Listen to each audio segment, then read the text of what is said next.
সবার প্রতি শুভকামনা জানিয়ে শুরু করছি এনটিভির নিমন্ত্রণে। আপনাদের সঙ্গে আছি আমি নুজহাত সাওম। এনটিভির নিমন্ত্রণের আজকের আয়োজনে থাকছে সংস্কৃতি, এনটিভি অনুষ্ঠান সূচি ও আলাপন। প্রথমেই সংস্কৃতি।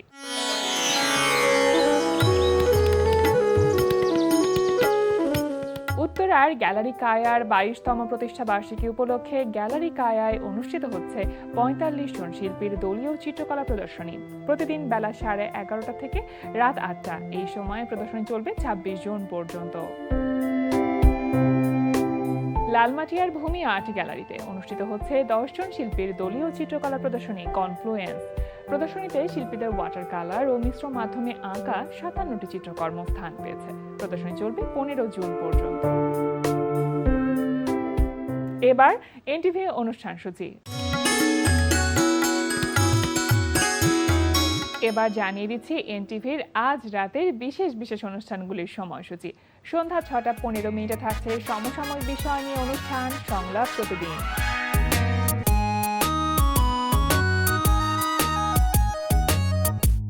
রাত 8:20 থাকছে মুসাফির রনির পরিচালনায় ধারাবাহিক নাটক ঘরে বাইরে।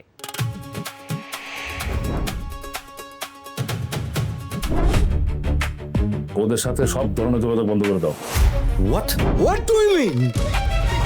মিস্টার আনিস অ্যাডমিটেড, আপনার আমাকে দরকার। আপনি কাউকে বিশ্বাস করতে পারেন না। আমি তো বাপের বাড়িতে আসছি, এখানে জামাইকে আনতেই হবে কেন? বিয়ে করবো কখন বললাম? তোরা প্রেম করতেছো কেন? আমি অ্যাটলিস্ট আমার সন্তানের জন্ম তারিখটা মনে রাখতে চাই। ওদেরকে ব্যাংকগ্রাফট না করা পর্যন্ত আমি ছাড়ছি না।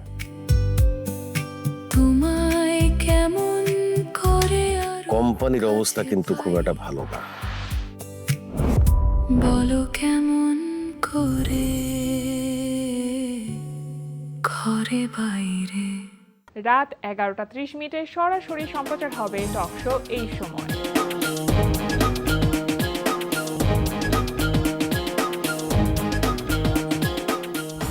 এই ছিল এনটিভির আজ রাতের বিশেষ বিশেষ অনুষ্ঠানগুলির সময়সূচি। এবার আলাপন।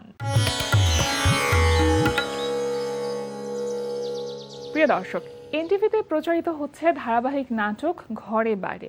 নাটকটির নির্মাণে আছেন মুসাফির রনি। প্রিয় দর্শক, আমাদের আলাপনের আজকের অতিথি নির্মাতা মুসাফির রনি। শুভ সকাল। শুভ সকাল। কেমন আছেন? আলহামদুলিল্লাহ, আপনি কেমন আছেন? খুব ভালো আছি, খুব ভালো লাগছে। একটা গুড নিউজ আমাদের জন্য যে মুসাফির রনির ধারাবাহিক নাটক আবারও এনটিভিতে অন এয়ার যাচ্ছে জোনাকির আলোর পরে ঘরে বাইরে। এটা 7 তারিখ থেকে শুরু হয়েছে। রবি, সোম, মঙ্গল ঠিক রাত 8:20 এনটিভির পর্দায় আমরা দেখতে পাচ্ছি ঘরে বাইরে। কেমন লাগছে? এনটিভির সাথে ধরেন কাজ করার অনুভূতিটা তো আমার অনেক ভালো, এবং জোনাকির আলোর পরে আবার যে আমি আরেকটা সিরিয়াল শুরু করতে পারছি এটার জন্য আমার মানে অনেক ভালো লাগছে, এবং এনটিভি পরিবারকে আমি কৃতজ্ঞতা জানাই। বিষয়টা হচ্ছে যে আমি সবসময় পারিবারিক সামাজিক গল্প বলতে পছন্দ করি, এবং হয় না যে অনেক এখন যেই একটা ব্যাপার আছে ট্রেন্ডি বিষয়, অনেক ভিউজ, অনেক কিছু আছে যে নাটক বানাতে হলে ঠিক আছে ভিউজ লাগবে, বা ভালো গল্পেরও এখন ভিউজ হচ্ছে, এটা সব থেকে আসার বিষয়। এবং আমি যেহেতু ভালো গল্পই বলার চেষ্টা করতেছি, এবং ঘরে বাইরের অলরেডি 3টা এপিসোড অন এয়ার হয়েছে, ফার্স্ট এপিসোড অলরেডি 1 লাখের মতো ভিউ জেনারেট করেছে, তো এটা আশাবাদী যে ভালো হবে, মানুষ যে ভালো গল্প দেখছে এটার একটা তৈরি হচ্ছে। হ্যাঁ, ঘরে বাইরে এই নাটকটির স্টোরি লাইনটা আপনার এবং ডিরেকশন আপনি আছেন, যে স্টোরির যে প্লটটা এটা কবে থেকে এসেছে, বা কোনো কিছু দ্বারা অনুপ্রাণিত হয়ে এই স্টোরি লাইনটা এসেছে কিনা? অনুপ্রাণিত তো অবশ্যই, মানে বিষয়টা হচ্ছে কি আমি যখন একটা সিরিজ করতে যাই, আমি আমার চারপাশের যে ঘটনাগুলি আছে আমি প্রত্যেকটা জিনিস অবজার্ভ করি। যখন জোনাকের আলো করতাম তখন আমার কাছে মনে হচ্ছে আমি যদি এর পরের সিরিয়ালটা করি কি করব, এবং তখন আমার আশপাশের যে গল্পগুলো ওই গল্পগুলো আমি কালেক্ট করার চেষ্টা করছি, এবং সেটা আপনার গল্প হতে পারে, আমার গল্প হতে পারে, যার কারণে মানে ওই জায়গা থেকে বলবো যে অনুপ্রাণিত, যে প্রত্যেকটা মানুষের জীবন থেকে আমি অনুপ্রাণিত। আমি হয়তো রিক্সায় যাচ্ছি, ওইখানে আমি একটা গল্প দেখলাম, বা আমি কোথাও একটা মিটিং এ বসছি, ওইখানে মানে হয় না আমরা চলতে গেলে তো অনেকগুলি ঘটনা ঘটে, একদম একদম এবং অনেক সব মানুষের ঘটনাই জীবনের গল্প জানা হ্যাঁ, হয়। আর সব ঘটনাই তো গল্প হয় না, ওইখান থেকে যেটা গল্প বলার মতো হয় সেটাই আসলে গল্প হয়ে ওঠে বা নাটক হয়ে ওঠে। তো ওই জায়গা থেকে ধরেন আমার জোনাকির আলো যারা দেখছে বা ঘরে বাইরেও যারা দেখবে, তারা মানে আপনি দেখলে আপনি মানে পাবেন যে এটা আপনার জীবনের কোনো একটা কোথাও অংশ না কোথাও আছে এই মিল আছে। গল্পটি আমার। হ্যাঁ, মানে এমন না যে এই নাটকটা দেখলেন আপনি কোথাও আপনাকে খুঁজে পাবেন, আপনাকে পাবেন বা আপনার পরিবারের কাউকে পাবেন। এবং যেহেতু আপনার আমার গল্প, কবে থেকে প্ল্যান করছিলেন ঘরে বাইরের জন্য?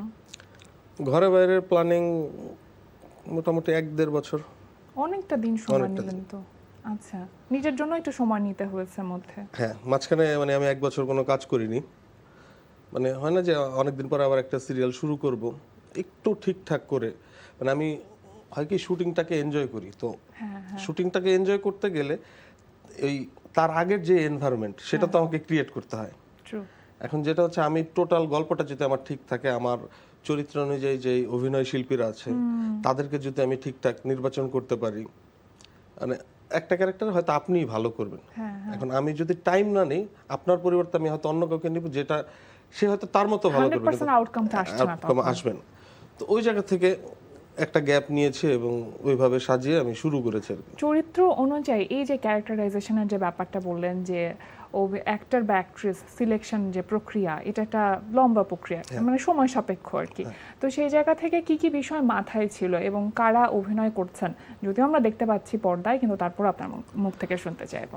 অভিনয় কারা করছে এটা যদি বলি, সেলিম ভাই আছে, শহীদুজ্জামান সেলিম ভাই, শতাব্দী ওয়াদুদ, তারপর নাজনীন হাসান চুমকি। আসলে এটা হচ্ছে কি পরিবার ধরে ধরে বললে তখন মানে আমার অনেক কাস্টিং, তো পরিবার ধরে ধরে বললে তখন সুবিধা হয়। যেমন একটা পরিবারে শহীদুজ্জামান সেলিম হচ্ছে প্রধান কর্তা, আচ্ছা, তার একটা বোন আছে যে ডিভোর্সি, এই বাসায় থাকে, তার ছেলে মেয়েগুলিরে মানুষ করছে, কারণ সেলিম ভাইয়ের বউ মারা গেছে। এবং ওই পরিবারে বড় ছেলে হচ্ছে শতাব্দী ওয়াদুদ, তার ওয়াইফ করছে মাইমুনা মোমো। মেজর ছেলে সমাপ্তি মাসুক, তার ওয়াইফ করছে রুবাইয়া আয়েশা।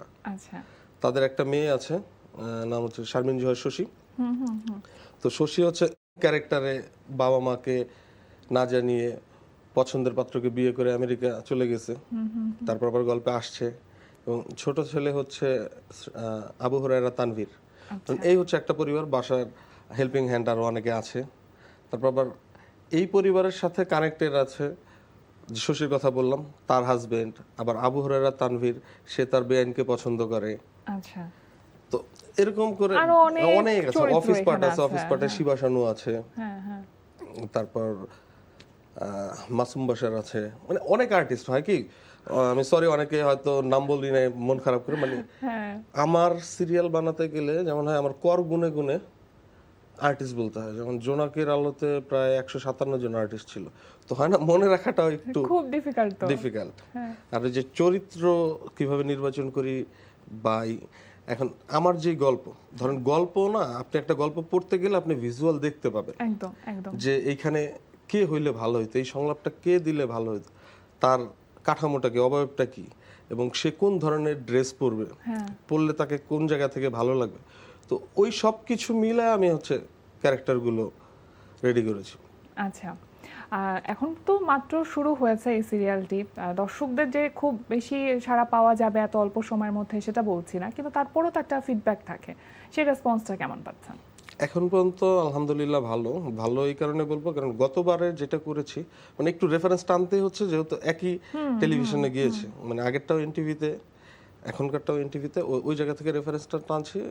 কারণ ভিউজের জায়গায় যদি বলি, কমেন্ট সেটটা পরে আসতেছি, ভিউজের জায়গায় বললে জোনাকির আলো হয়তো 1 মাসে 10,000 ভিউজ হইতো, বা 1 সপ্তাহে 10,000 ভিউজ হইতো, আচ্ছা, আর সেটা অলরেডি 3-4 দিনে 1 লাখ হয়েছে। হ্যাঁ, মানে রেসপন্সের জায়গাটা অনেক বেশি, ওকে, মানে প্রায় 10 গুণ মানে মানুষ দেখছে, এটা হচ্ছে দেখছে। মূল কথা। এবং আমি দর্শকদের, আমি আমার প্রত্যেকটা এপিসোডে না কমেন্টস পড়ি, আচ্ছা, দর্শকরা কি বলছে আমি ওইটাকে গুরুত্ব দিই, কারণ নাটকটা বানাচ্ছি টেলিভিশনের জন্য, দর্শকের জন্য, এবং definitely। দর্শককে গুরুত্ব না দিলে না আসলে নাটকটা হবে না। এখন ওইখানের মধ্যে আমি দেখতেছি, যেমন ধরেন আমার এপিসোডে ছিল, ফার্স্ট এপিসোডে এরকম একটা কমেন্টস পেয়েছি যে ভালো নামাজ দিয়ে শুরু হয়েছে, ক্যারেক্টারের প্রয়োজনে নামাজ আছে, যে নামাজ পড়তেছিল যে ভালো তো নামাজ দিয়ে শুরু হয়েছে, এটা একজন পজিটিভ দেখছে। আবার কেউ বলতেছে যে ফ্যামিলি ড্রামা খুব ভালো হচ্ছে, সামনের এপিসোডটা তাড়াতাড়ি দেন।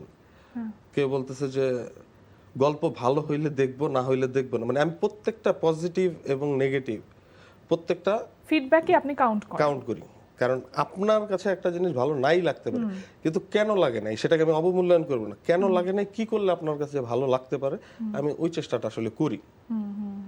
এমন হয় না যে আমি কাউকে আমার গোনার বাইরে রাখতেছি না, যে বাহ। না একে এর এটা খুব মতামত নেওয়ার ভালো, দরকার নেই। মানে সবকিছু আপনি পজিটিভলি দেখার চেষ্টা করছি। করছেন। রনি ভাই, এই যে নির্মাতা হওয়া, এটা একটা বড় চ্যালেঞ্জের জায়গা আমার কাছে মনে হয়, কারণ একজন মানুষের মধ্যে যদি লিডারশিপ কোয়ালিটি না থাকে তাহলে সে কখনো একজন ভালো ডিরেক্টর হতে পারবে না।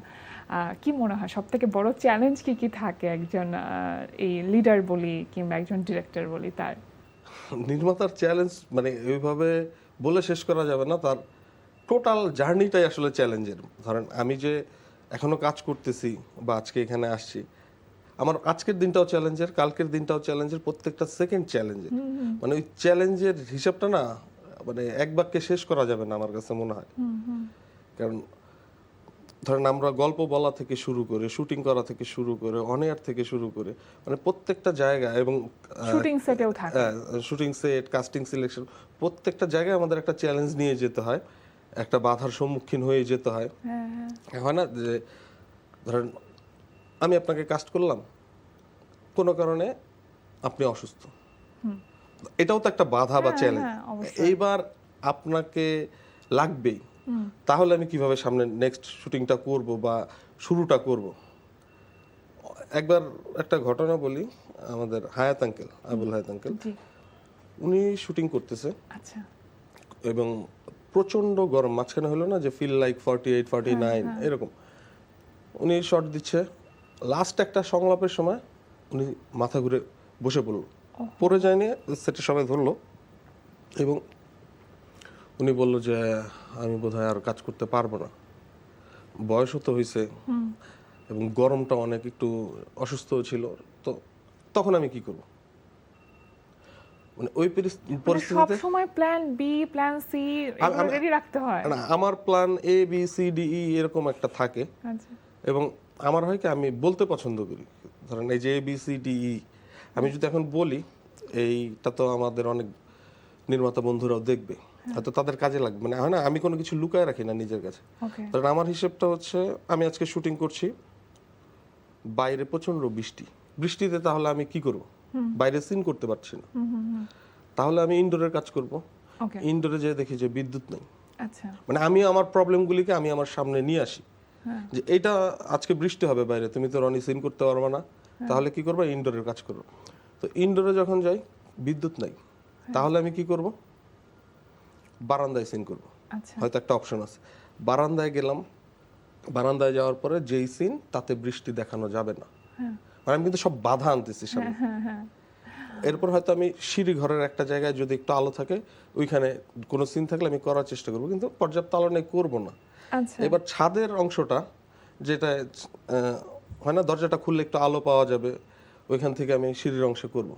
কিন্তু অনেক ছাদে শুটিং হাউসের টিনের চাল, বৃষ্টির ঝুমঝুম শব্দ, সেই শব্দটা ডিস্টার্ব করবে। তো এরকম যদি হয়, দেন আমি কি করব?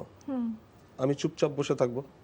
মানে আমার কিন্তু প্ল্যান রেডি করা, যে এইটা হইলে ওইটা করবো, যখন আমার সবগুলো অনুকূলে নাই, প্রতিকূলে গেছে, সবগুলো অপশনস যখন ডান আর কোনোটাই হচ্ছে না, তো আমি তখন শুটিং সেটে চুপচাপ বসে থাকি, যে আমার এত মানে ভাবনা চিন্তা করে প্যানিক করার কিচ্ছু নেই।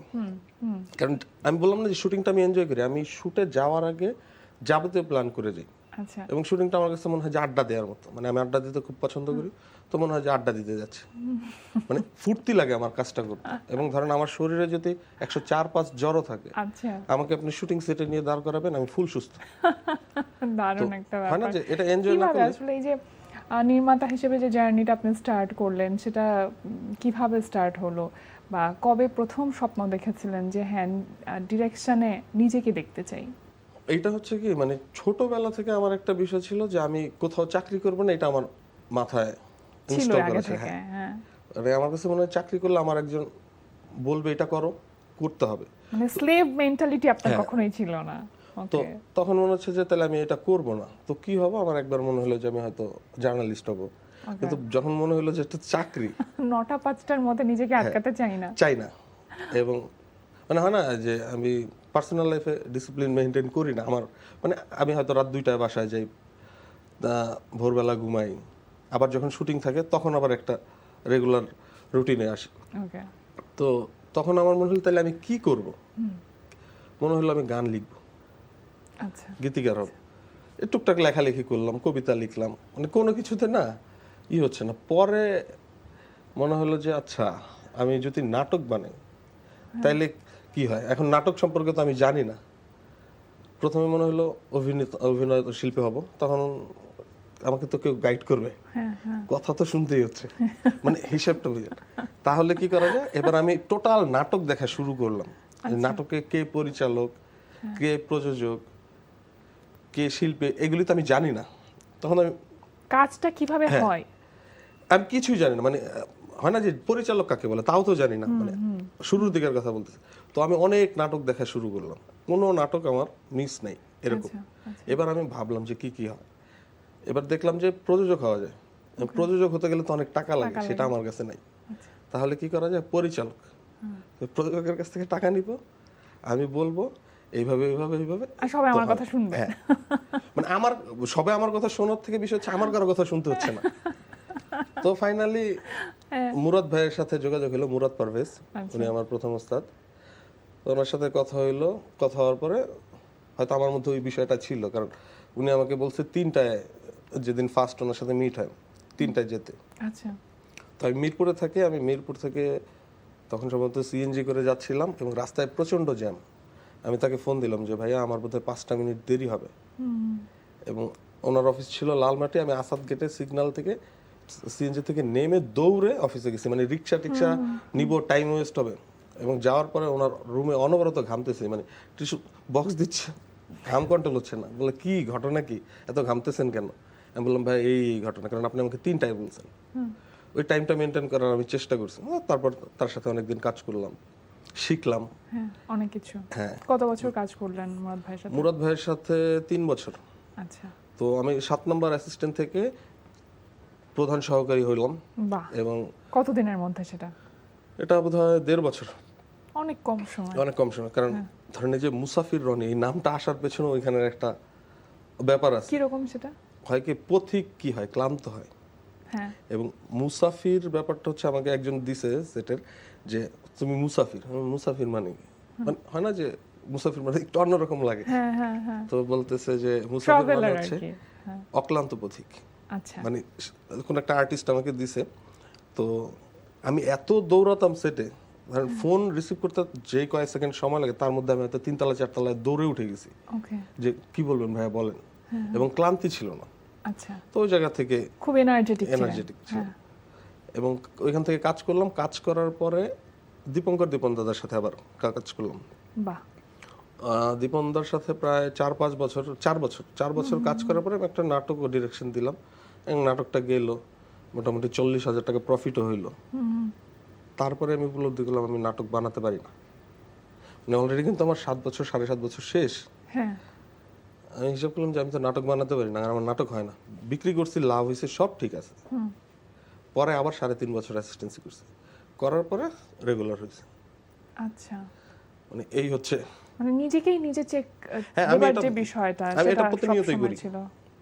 ধরেন এখন আমার যেটা হয়, আমি একটা সিঙ্গেল নাটক যদি বানাই, পরেরটা আমার কাছে চ্যালেঞ্জ থাকে যে ওইটার থেকে ভালো গল্প হইতে হবে, ওইটার থেকে ভালো মেকিং হইতে হবে। জোনাকের আলো যখন বানালাম, আমি কিন্তু নিজে চ্যালেঞ্জ নিয়েছি যে ঘরে বাইরে জোনাকের আলোকে টপকায় যেতে হবে, নাহলে আমি ফেলার। নিজেকে নিজে ছাড়িয়ে যাবে। আপনি যে নামের কথা বলছিলেন রনি ভাই, মুসাফির রনি, আমরা জানি মুসাফির সৈয়দ বাচ্চু ভাইও আছে এখানে, তো আপনাদের নাম নিয়ে কখনো এদিক ওদিক হয় কিনা? না, এরকম হয় না। হ্যাঁ, 2-1 বার হয়েছে, সেটা হচ্ছে কচি ভাই সম্ভবত মুসাফির সৈয়দ বাচ্চুকে ফোন দিতে, যে হয়তো আমাকে দিছে, আচ্ছা, এবং দুজনের সাথে যেহেতু কাজ হয়েছে, আমি বললাম, ও তোমাকে ফোন দিছি, আমি তো বাচ্চুরে দিছিলাম। মানে এরকম 2-1 বার হয়েছে, খুব বেশি না। আচ্ছা, ঘরে বাইরে তো আমরা এখন দেখছি আপনার পরিচালনায়, এরপরে আর সামনে কি আসবে নতুন কোনো কিছু নিয়ে এখন পরিকল্পনা চলছে কিনা? পরিকল্পনা আছে, আমি আর একটা সিরিয়াল হয়তো করব, কিন্তু সেটা ঘরে বাইরে মোটামুটি 52 পর্ব যাক, আচ্ছা, তারপরে মানে ওইটা ভাবনায় আছে এবং অনেক আগে থেকে রেডি করা আছে। হ্যাঁ, পাইপলাইনে আছে সেটা। হ্যাঁ, আচ্ছা, কারণ হয় কি আমি একটা কাজের মধ্যে না আরেকটা কাজ করতে পারি না, মানে পারি না বললেও ভুল হবে, আমি নিতে চাই না। Okay. আমার কাছে মনে হয় আমি যেটা করছি এটা ঠিকঠাক করি, হ্যাঁ, দেন মানে নিজের 100% টুকু দিয়ে আমি সেই কাজটা করি। হ্যাঁ ওটা করি। এখন কতটুকু সফল হয় আমি জানি না, কিন্তু চেষ্টাটা করি। এখন হয় কি একসাথে যদি 2টা সিরিয়াল করি বা 2টা কাজ করি, আজকে এটার করব কালকে ওটার করব, এটা আমার দ্বারা হয় না। যেমন আমি শুটিং করার পরে আমি প্যানেলে থাকি, মানে আমি প্রত্যেকটা দিন প্যানেলে যাই, দেখি নাটকটা কি হয়, এবং প্রিভিউ তো অনেকবার হয়। নাটকটা অন এয়ার হওয়ার পরে আমি টেলিভিশনে দেখার চেষ্টা করি, আচ্ছা, মানে টেলিভিশনে আবার দেখি আমার ভুলগুলি কি কি আছে। ওইখান থেকে আবার ইউটিউবে যখন আসে আমি আমার মানে হয় কি আমি আমার ভুলটা খোঁজার চেষ্টা করি, আচ্ছা, এবং আমাকে কেউ যদি আমার ভুল বলে আমি খুব খুশি হই, বাহ। কারণ আমার কাছে মনে হয় সে আমার খুব ভালো বন্ধু। নিজেকে আসলে এই যে প্রতিদিন প্রতি মুহূর্ত শুদ্ধভাবে কিভাবে আসলে উপস্থাপন করা যায়, আরো কতখানি নিজেকে ছাপিয়ে যাওয়া যায়, আপনার ভেতর যে প্রাণান্তর চেষ্টা, এটা অব্যাহত থাকুক রনি ভাই। খুব ভালো লাগলো আপনার সাথে কথা বলে।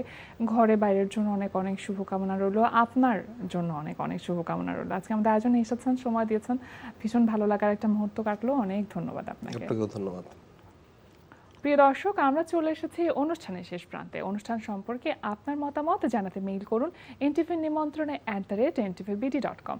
বিশ্বের যে কোনো প্রান্ত থেকে যে কোনো সময় NTV নিমন্ত্রণে দেখতে ভিজিট করুন আমাদের পূর্ণাঙ্গ ওয়েব পোর্টাল www.ntvbd.com। এছাড়া NTV সব জনপ্রিয় অনুষ্ঠান ও খবরের আপডেট পেতে ভিজিট করুন আমাদের ইউটিউব চ্যানেল ও ভেরিফাইড ফেসবুক পেজে। সবার মঙ্গল কামনায় আজকের মতো এখানেই শেষ করছি। সবাই ভালো থাকুন, সুস্থ থাকুন, সুন্দর হোক আপনার প্রতিদিন।